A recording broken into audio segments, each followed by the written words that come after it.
Rise from Within, a morning manifesto for the creative leader. Opening the questions you were afraid to ask yourself. When did you last wake up and feel like the day belonged to you? When did you last move through your morning with a sense of quiet power rather than quiet panic? Here is a harder question. Are you building something, or are you just keeping up? Are you creating your life, or are you competing for someone else's version of it? And the hardest question of all, who were you before the world told you who to be? Sit with that. Don't rush past it, because somewhere inside those questions is the most honest conversation you haven't been having with yourself.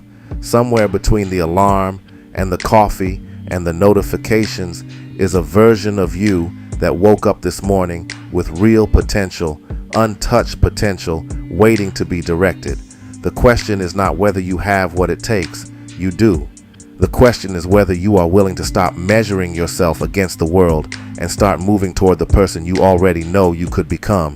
This is not a lecture. This is an invitation to reclaim your mornings, your mindset, and ultimately, your life.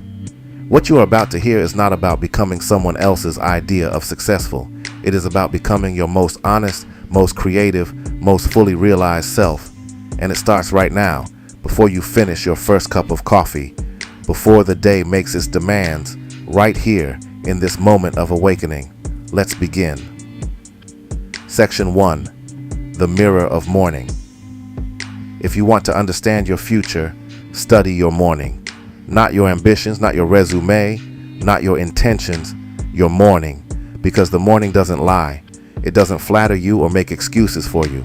The morning simply reveals you. It shows you your discipline, your direction, your relationship with your own potential.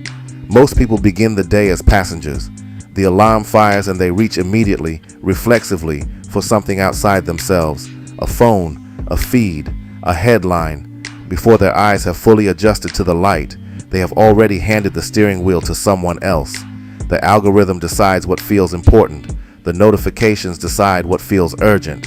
And before the sun has climbed above the horizon, the day belongs to everything but you.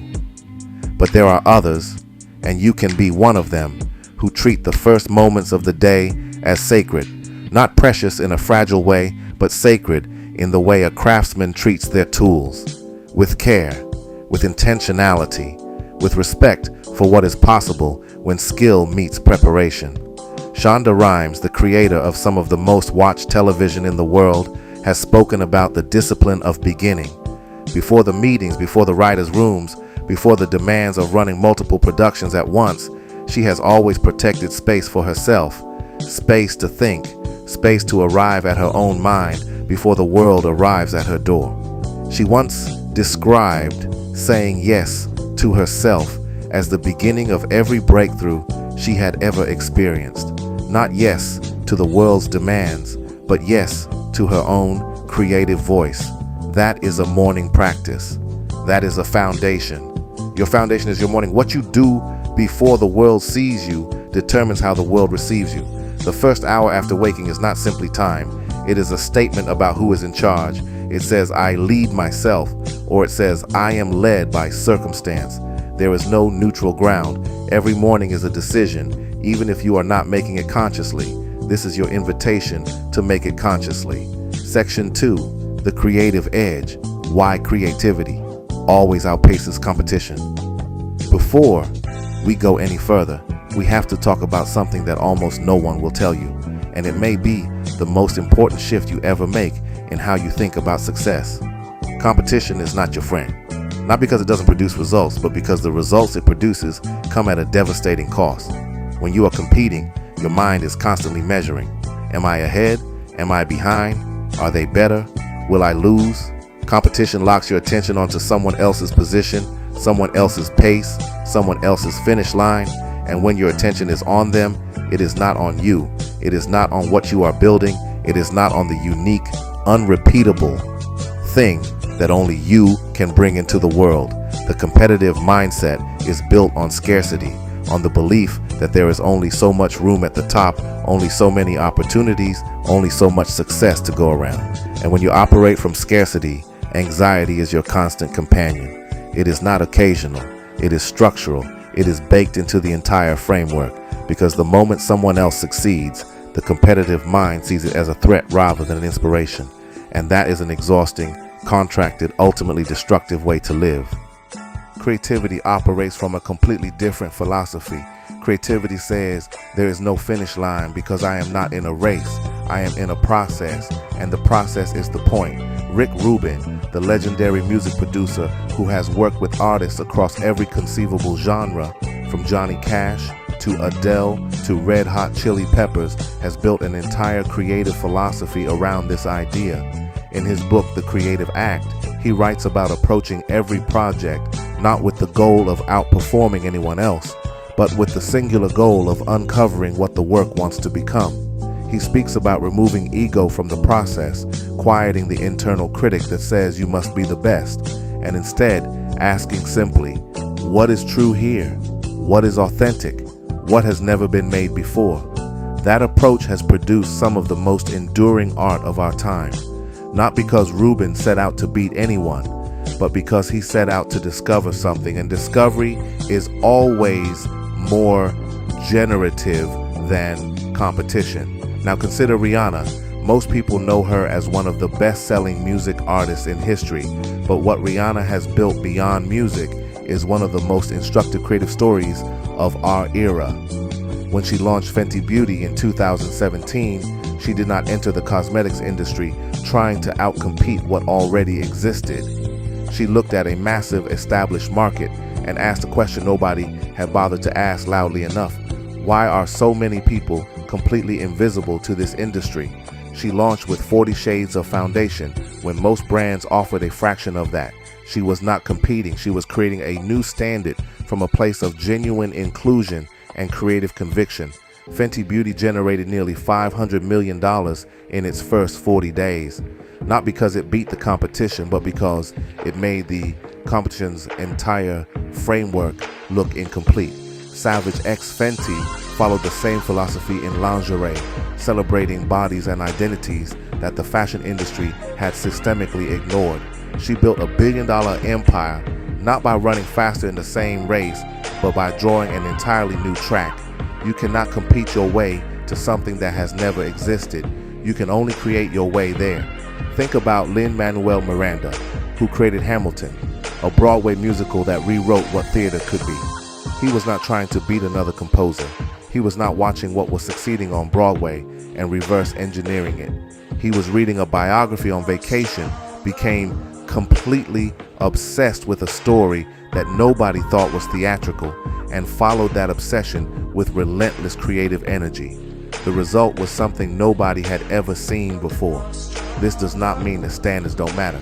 This does not mean you stop striving for excellence. Excellence and competition are not the same thing.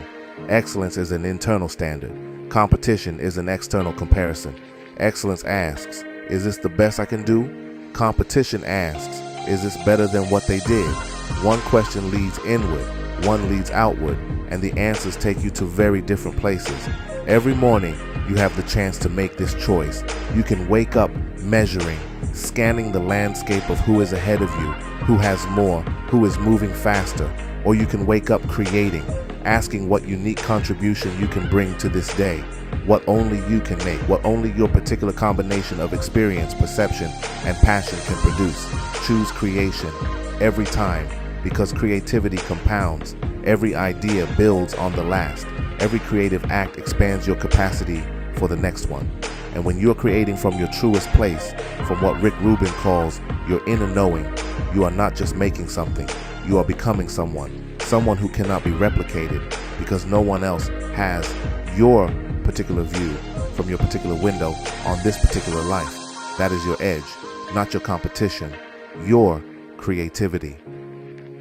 Section 3, the one hard thing.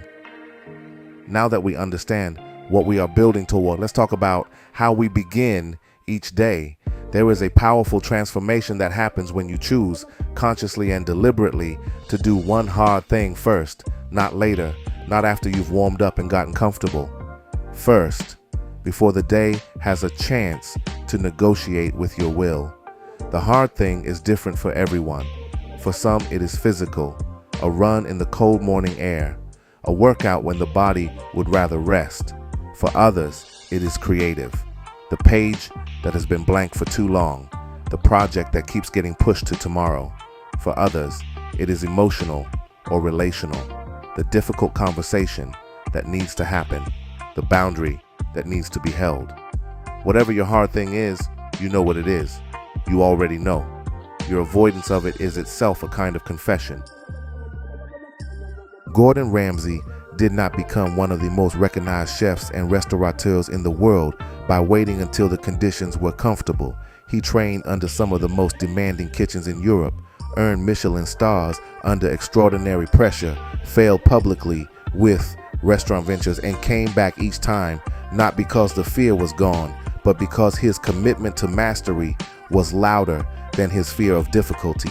He has spoken openly about the brutal hours of kitchen work before the cameras, before the television empire, before the global recognition. The hard thing was always the first thing, the prep, the mise en place, the work that nobody sees, but that everything else depends on. He has said repeatedly that the most important time in any kitchen is before service begins, when the work is unglamorous and invisible and relentless. That is where excellence is actually built, not in the applause of a full dining room, in the quiet, demanding hours before anyone arrives. James Clear, the author of Atomic Habits, has written extensively about the relationship between identity and action. He argues that every action you take is a vote for the kind of person you are becoming. When you do the hard thing first, you cast a vote for someone disciplined, someone who does not require comfort before beginning, someone who has learned to lead rather than follow their emotions. Those votes accumulate, they compound, and over time, the identity that emerges from that accumulation is unshakably strong. You do not wait for motivation, you create it. Motivation is not a prerequisite for action. It is a byproduct of action. The mind that waits to feel ready will wait forever, but the mind that moves before it is ready discovers invariably that readiness comes in the moving. This is not about punishment. This is not about suffering for the sake of it. This is about the simple, proven principle that the first act of your day sets the tone for all the acts that follow. When the first decision you make is a decision in favor of your higher self, every subsequent decision stands on that foundation. Find your hard thing, name it, and tomorrow morning before you do anything else, do it. Not perfectly, not for long, just begin, because beginning is everything. And the person who begins day after day, regardless of how they feel, becomes someone the world cannot easily stop. Section 4. Words that build worlds. What is the first thing you say to yourself in the morning? Not aloud, necessarily, but in the quiet narration of your own mind. What is the tone of that inner voice? Is it patient, encouraging? Does it speak to you like someone who believes in what you are capable of? Or does it lead with doubt, with judgment, with a quiet inventory of everything you haven't done, everything you haven't become, everything you haven't yet achieved? Most people do not realize that they are in a constant conversation with themselves, and that conversation is shaping them, not occasionally, constantly. The subconscious mind is always listening, always recording, always building a model of who you are based on the evidence it receives from your own internal voice. When you wake up and immediately rehearse what's broken, what's missing, what's hard, you are training your subconscious to expect difficulty. You are priming your nervous system for survival rather than expansion. You are, without knowing it, building a life that matches your language. But here is the extraordinary thing. You can change the language. Brené Brown, the researcher and author who has spent decades studying courage, vulnerability, and human connection speaks powerfully about the stories we tell ourselves. She argues that the most important stories in our lives are the ones we tell in the first moments of difficulty, in the first moments of waking, in the quiet spaces before the world weighs in. And those stories, she insists, are changeable, not by pretending, not by performing positivity, but by choosing deliberately to speak what is true about who we are and who we are becoming. This is the practice of declaration, not affirmation in the empty sense of repeating hollow phrases that you don't believe, but genuine, grounded declaration of the identity you are choosing, the values you are committing to, the direction you are moving in. Say it aloud. Say, today I will be creative, not reactive. Today I will build something, not just respond to things. Today I am becoming someone whose mornings belong to them. It does not have to be poetic. It has to be honest. It has to be yours. When you speak life into your morning, you are not pretending the challenges don't exist. You are choosing the lens through which you will meet them. And that choice, made consistently, becomes the foundation of a mind that is genuinely unshakable. Not because nothing goes wrong, but because you have developed the inner architecture to meet what goes wrong with steadiness, with creativity, with the quiet confidence of someone who knows who they are. Your voice is the first voice your soul hears each morning. Make it worthy of the life you are building. Section 5, move to become. The body is not separate from the mind. It is the mind's home. And how you treat that home in the first hour of your day speaks directly to the quality of thought you will access throughout it. There is a reason that virtually every high-functioning, deeply creative person on earth has some form of morning movement practice. Not because they are fitness obsessives, but because they have discovered what neuroscience confirms. Physical movement is one of the most powerful tools available for mental clarity, emotional regulation, and creative ignition. Twyla Tharp, one of the most celebrated choreographers in the history of American dance, has kept a morning ritual for decades that begins the same way every single day. She wakes up, gets into a taxi, and goes to the gym. Not because every workout is extraordinary, but because the act of showing up for that commitment day after day is itself the practice. In her book, The Creative Habit, she writes that creativity is not a mystical gift that arrives unannounced. It is a discipline. It is a ritual. And the ritual begins with the body. Gordon Ramsay runs. He has run marathons and triathlons, not as a hobby, but as a deliberate extension of the same mentality that built his kitchen discipline.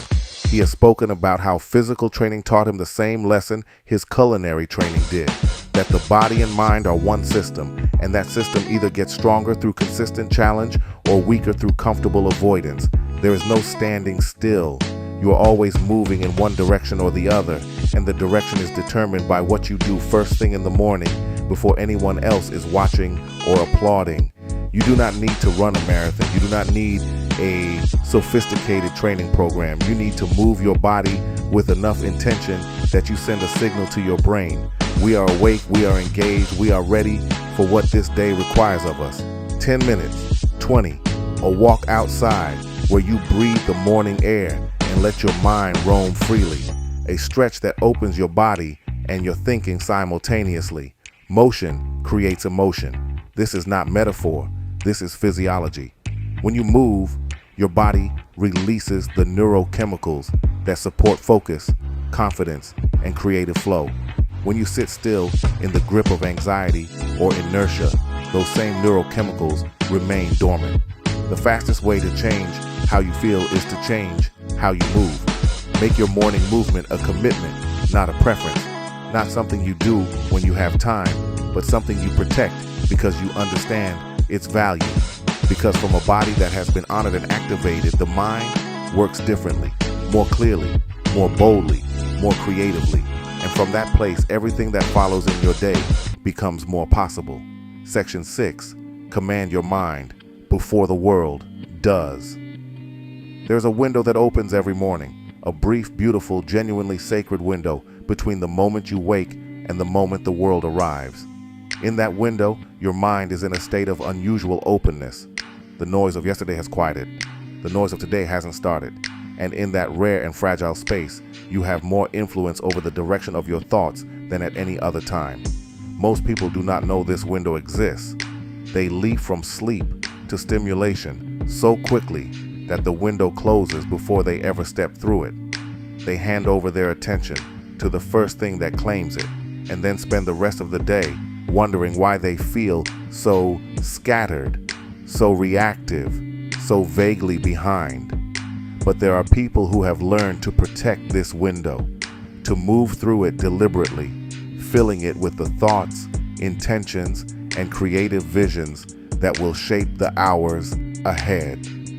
Marques Brownlee, known to millions as MKBHD, built one of the most respected and widely followed technology channels on YouTube from his bedroom in New Jersey before he was old enough to vote.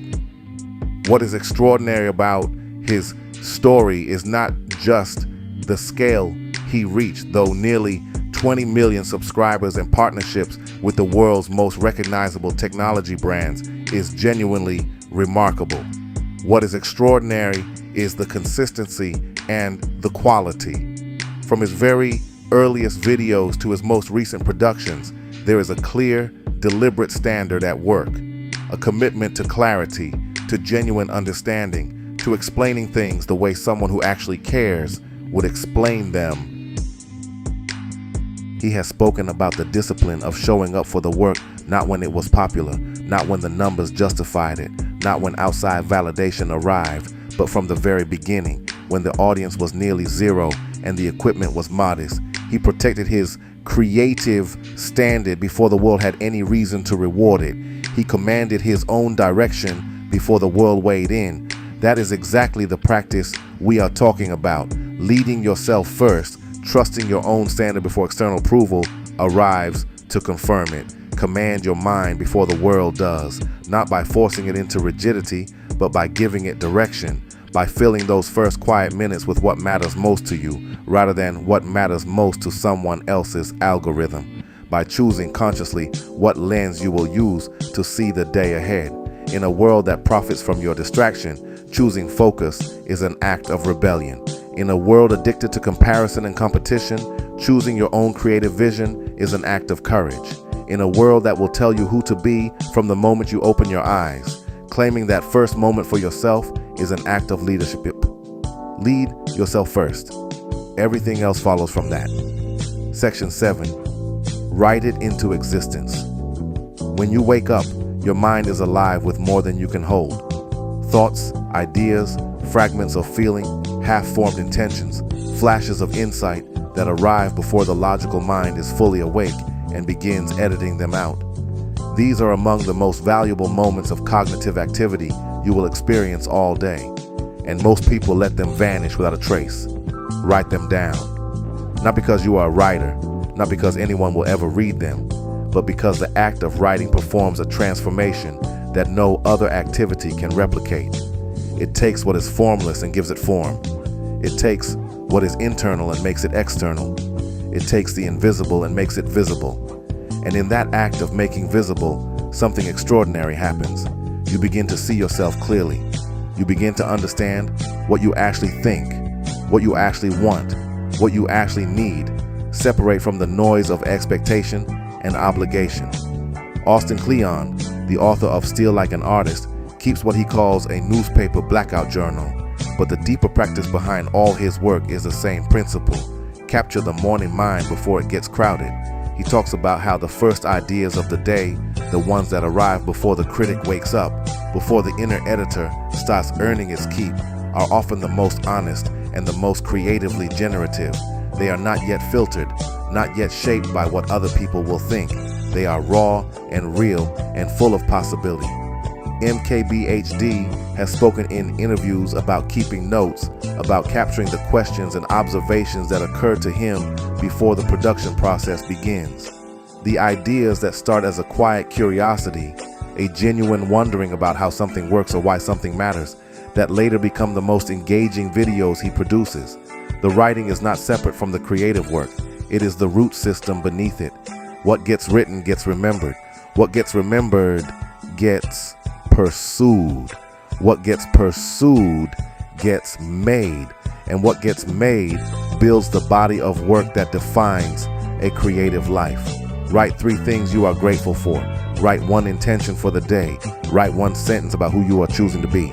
Write the idea that woke you up at 3 in the morning and that you told yourself you would remember but somehow never do. Write the thing you are afraid of, because naming a fear is the first step toward disarming it. Write the thing you are most excited about, because feeding that excitement with attention makes it grow. 5 minutes, 10, not for anyone else, for yourself, for the version of you that is trying to become something and needs a record of the journey. Because writing is not just reflection, it is direction. It is the act of telling your life what to be, rather than waiting to see what it becomes. The goals you write become the plans you follow. The gratitude you write becomes the peace you carry. The creative visions you commit to paper become the projects that change your life. What you do not write, you do not remember. What you do not remember, you do not act upon. And what you do not act upon, you do not become. Write your way into the day. Write your way into your life. And in the writing, you will find something that no amount of scrolling or striving or competing will ever give you. Clarity. Beautiful, grounding, directional clarity. The kind that makes the path forward visible, even when the landscape seems uncertain. Section 8. Gratitude is not soft, it's strategic. Let us speak honestly about gratitude, because it has been misrepresented. Gratitude has been packaged and sold as a kind of comfort food for the soul, a soft sentimental practice for people who want to feel good without doing the hard work. That is a distortion of something genuinely powerful, and it is worth correcting. Gratitude is a neurological reset. Gratitude is a strategic reorientation of attention. Gratitude is the practice of training your mind to register what is working, what is present, what is already real and good and available, rather than defaulting to the endless catalog of what is missing. And in a culture that profits from your sense of lack, that makes gratitude an act of genuine independence. Dolly Parton, one of the most creative and genuinely beloved figures in American culture, has spoken in countless interviews about growing up with almost nothing, about a childhood of material poverty that could have curdled into bitterness or limitation. Instead, she has described those years as the foundation of everything she became, not because hardship is romantic, but because gratitude, the genuine recognition of what she did have, of the music in her family, the storytelling, the love, the sheer aliveness of her inner world, became the fuel for a creative output that is almost incomprehensible in its scale and consistency. She did not compete her way to significance. She created her way there from a foundation of genuine appreciation for what was already hers. Consider Rihanna again, this time not as a businesswoman, but as a creative soul. She has spoken in interviews about the deep sense of gratitude she carries for the culture she came from, for the Barbadian rhythms and textures and sensibilities that shaped her artistic voice before the world ever heard it. That rootedness, that genuine appreciation for the specific, irreplaceable origin of her creative identity is exactly what made her work feel like nothing else. She was not grateful in a performed way. She was grateful in a grounding way. Gratitude that said, I know where I come from, I know what I carry, and I know that it is enough to build from, more than enough. And from that place of inner fullness, she built something the world had not imagined. You cannot build greatness from a place of grievance. That is not pessimism, that is physics. When the mind is locked in a loop of complaint and comparison, it is consuming energy without producing output. It is running without moving. But when the mind is grounded in gratitude, it is operating from surplus. It has something to give. It has a place to create from. Each morning, name 3 things you are genuinely grateful for. Not performatively, not from obligation, but with real attention. Let yourself actually feel the weight of having them. The breath in your lungs, the people who believe in you, the creative gifts that no one can take from you, the fact that today, with all its uncertainty, is still full of unwritten possibility. From that place, the day looks different. The challenges feel different. You are not chasing from emptiness. You are creating from fullness. And creation from fullness is the most powerful force available to a human being. Section 9. One clear target. Here is one of the most seductive traps in modern life, the trap of busyness. Busyness feels like productivity. It has the same surface texture, the same constant motion, the same satisfying sense of activity. But busyness is productivity's counterfeit, and the difference between them is not about how much you are doing. It is about whether what you are doing is in service of something that genuinely matters to you. Busy people finish the day exhausted and vaguely empty. Productive people finish the day tired and genuinely satisfied. The difference is direction. The difference is having, at the start of the day, one clear target that everything else serves. Not 10 priorities. One. The one thing that, if accomplished today, would make the day a genuine victory. The one step that moves your most important project, your most meaningful work, your most essential becoming, one step closer to realized. Gordon Ramsay manages a global empire of restaurants, television productions, cookbooks, and culinary schools simultaneously. That level of output requires not more attention spread more thinly, but sharper prioritization. He has spoken about the kitchen principle that translates directly into his broader life. Know your most important dish and make sure it is right before anything else leaves the past. In a kitchen, a compromised centerpiece ruins an entire table's experience no matter how perfect the sides are. In a life, a day spent perfecting the periphery while neglecting the centerpiece produces the same result: exhaustion without satisfaction, motion without meaning. Section 11. Create, do not just compete. Your way into your identity. Every morning, you face a choice that most people do not know they are making. The world will attempt to define you. It will offer you a role, a comparison, a position in a hierarchy relative to someone else's achievement. And if you accept that definition, you will spend your life running someone else's race, or you can choose who you are becoming. This is the ultimate creative act, the creation of the self, not the performance of a self, not the optimization of a self for external approval, but the genuine, ongoing, courageous creation of a person whose values, habits, contributions, and presence in the world reflect something real and original and irreplaceable. Virgil Abloh, the designer and creative director who went from being an architecture student to leading Louis Vuitton's menswear and founding his own brand Off-White, was famously not trained as a fashion designer. He came to the field from the outside, which meant he was never constrained by the field's internal competitions and hierarchies. He brought architecture, music, street culture, and a profound visual philosophy to an industry that had been speaking only to itself. He did not compete within fashion's existing categories. He redefined the categories. He created new ones.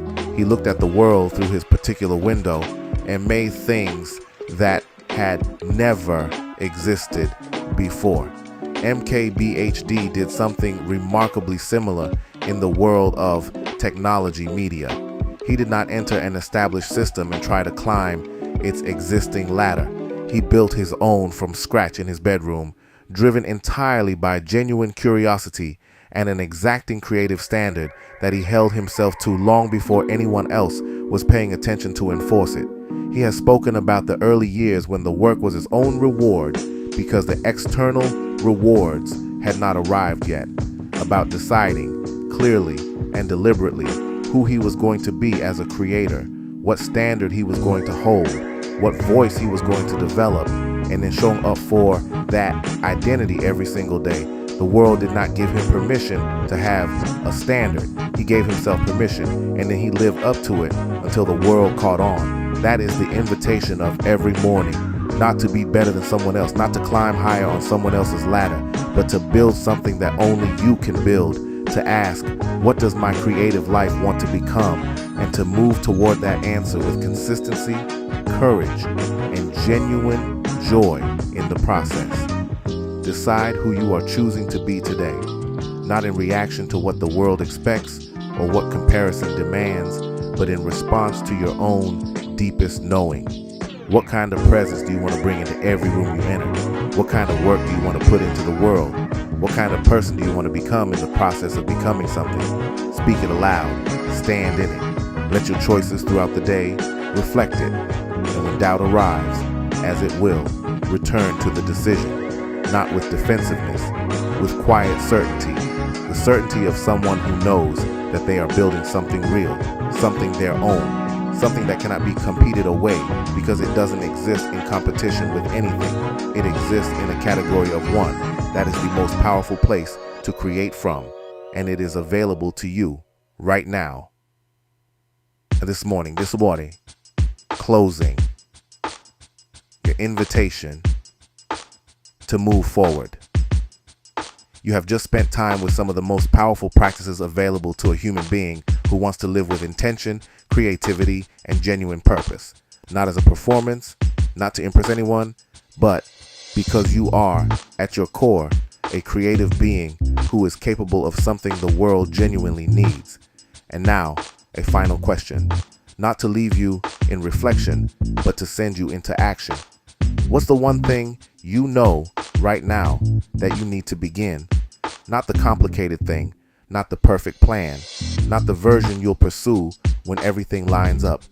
The one honest, specific, creative step that you have been standing in front of for too long. Write it down, say it aloud, name it, and then tomorrow morning, when the window opens between sleep and the demands of the world, when you stand in that brief sacred space of unwritten possibility, step through it with that intention in your hands. Do your hard thing first. Move your body. Speak life into your day.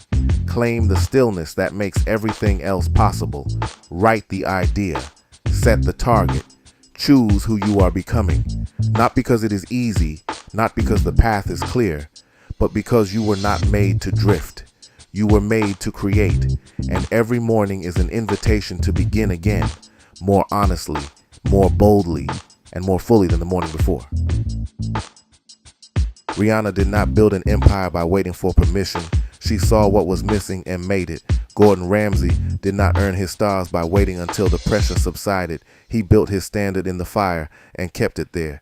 Marques Brownlee did not wait for an audience to show up before he decided to be excellent. He was excellent first, in the quiet, in the beginning, when nobody was watching. And that discipline, that creative integrity practiced in private, is what made everything public possible.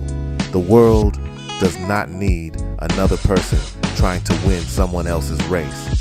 The world needs the thing that only you can make, the perspective that only you can offer, the creative contribution that lives at the intersection of your specific experience, your specific gifts, and your specific willingness to show up for the work.